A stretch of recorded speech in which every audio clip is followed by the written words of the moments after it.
नमस्कार, मी पंजाब डक. आता नेमका एप्रिल महिना आहे ना. आता पाऊस अवकाळी खूप पडला, काही भागात झाला आणि काही राहिलं. तर आता शेतकऱ्याचा प्रश्न की हे आता उष्णतेची लाट कधीपर्यंत राहणार आहे. तर राज्यातल्या सर्व शेतकऱ्याला सांगू इच्छितो की राज्यामध्ये आता उद्या 27 एप्रिल पासून राज्यात चांगली तीव्र उष्णतेची लाट येणार आहे. काही ठिकाणी 40°, 41°, 42, 43, 45, काही ठिकाणी 47 आणि एखाद्या जिल्ह्यात मात्र 48° राज्यात उन्हाचा पारा जाणार आहे. म्हणून हा अंदाज सर्व शेतकऱ्यांनी लक्षात घ्यायचा. म्हणून राज्यातल्या सर्व शेतकऱ्याला सांगू इच्छितो की तुम्ही काय करा, आपण आपल्या पाळीव प्राण्याची, लहान मुलाची, वयोवृद्धाची काळजी घ्या. त्यांना उन्हामध्ये फिरू देऊ नका. म्हणून हा अंदाज सर्व शेतकऱ्यांनी लक्षात घ्यायचा. म्हणजे राज्यात सांगायचं झालं तर सध्या तरी आता 10-15 दिवस पावसाचं वातावरण नसणार आहे. म्हणून राज्यातल्या सर्व शेतकऱ्यांनी अंदाज लक्षात घ्यायचा. तीव्र उष्णतेची लाट पूर्व विदर्भ, पश्चिम विदर्भ, दक्षिण महाराष्ट्र, उत्तर महाराष्ट्र, कोकणपट्टी, खानदेश या सगळीकडं चांगली उष्णतेची लाट राहणार आहे. म्हणून हा अंदाज लक्षात घ्यायचा. कोकणपट्टीमध्ये देखील 38, 39, 40° तापमान जाणार आहे. म्हणून कोकणपट्टीतल्या शेतकऱ्यांनी हा अंदाज लक्षात घ्यायचा. उत्तर महाराष्ट्रामध्ये काही ठिकाणी 44, 45°, 46% जाणार आहे. म्हणून उत्तर महाराष्ट्रातल्या नाशिक जिल्हा, नंदुरबार जिल्हा, धुळे जिल्हा, जळगाव जिल्हा त्या शेतकऱ्यांनी हा अंदाज लक्षात घ्यायचा. कारण की तिकडे देखील 45, 46% पारा जाणार आहे. म्हणून हे देखील अंदाज लक्षात घ्यायचा.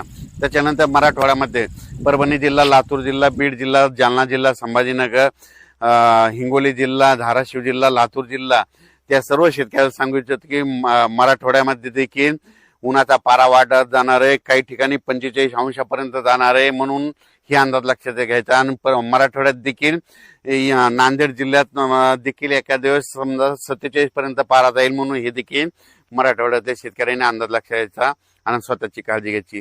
त्याच्यानंतर पूर्व विदर्भ आणि पश्चिम विदर्भ 6-5-11 जिल्ह्यामध्ये वर्धा जिल्हा, नागपूर, भंडारा, गोंदिया, चंद्रपूर, यवतमाळ, त्याच्यानंतर अमरावती, अकोला, बुलढाणा, वाशिम त्या सर्व यवतमाळ जिल्हा त्या सर्व शेतकऱ्याला सांगू इच्छितो की तुमच्या पूर्व आणि पश्चिम विदर्भात देखील चांगला उन्हाचा पारा वाढत जाणार आहे.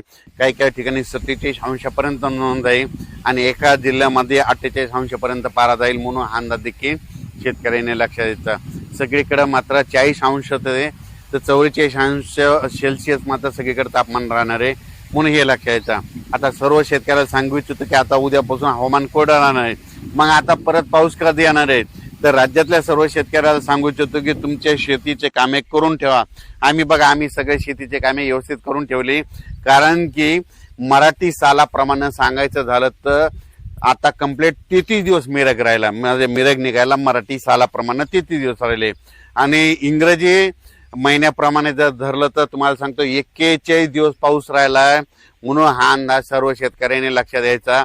म्हणजे इंग्रजी महिन्याप्रमाणे 41 दिवस पाऊस राहिला ते हे एक लक्षात द्यायचं. आणि मराठी आखिदी झाल्याच्या नंतर कंप्लीट 40 दिवसाला मिरग निघतो. म्हणून हे देखील सर्व शेतकऱ्यांनी लक्षात घ्यायचं. आणि राज्यात तुम्हाला सांगू इच्छितो मे मध्ये मग मान्सून दस्तक कधी देणार आहे तुम्हाला सांगू इच्छितो 15 मे ते 20 मेच्या दरम्यान अंदमान बेटावर मान्सून दस्तक देणार आहे. म्हणून हा अंदाज खास करून मराठवाड्यातल्या संपूर्ण महाराष्ट्र असो, कर्नाटक असो, मध्य प्रदेश आणि जे काही राज्य त्या जिल्ह्यातल्या सर्व शेतकऱ्याला सांगू इच्छितो की तुम्हाला सांगू इच्छितो की मान्सून अंदमान बेटावर 15 मे ते 20 मेच्या दरम्यान दस्तक देणार आहे. म्हणून हा अंदाज लक्षात घ्यायचा. कारण की एकंदरीत अभ्यास केल्याच्या नंतर तुम्हाला सांगू इच्छितो की 15 मे ते 20 मेच्या दरम्यान कधीही मान्सून अंदमान बेटावर दस्तक देतो तिथं दाखल होऊ शकणार आहे. म्हणून हा अंदाज लक्षात घ्यायचा. आणि आपण आपल्या शेतीची मात्र कामे करून घ्या. पावसाचं काम करीत असतो. म्हणून आपण आपल्या शेतीचे कामे करून घ्या. सगळ्यात महत्वाचं आपण शेत रेडी करून ठेवणं गरजेचं आहे. पाऊस यायचं तेव्हा येईल, पण सगळ्यात महत्वाचं ते. त्याच्यानंतर काय झालं की बऱ्याच शेतकऱ्याचे असे फोन आलेत यावर्षी एल निनो पाऊस यावर्षी कमी पडणार आहे. तर मला सांगू इच्छितो एल निनो असो या नसो, दरवर्षी आपल्या महाराष्ट्रामध्ये भारतामध्ये मान्सून येणार तर येणार, येतो हे सर्वप्रथम लक्षात घ्यायचं. तर तुम्हाला सांगतो एल निनो बद्दल एक छोट सविस्तर सांगतो तुम्हाला सांगतो एल निनो कधी उद्भवतो, डिसेंबर महिन्यामध्ये उद्भवतो आणि डिसेंबर महिन्यामध्ये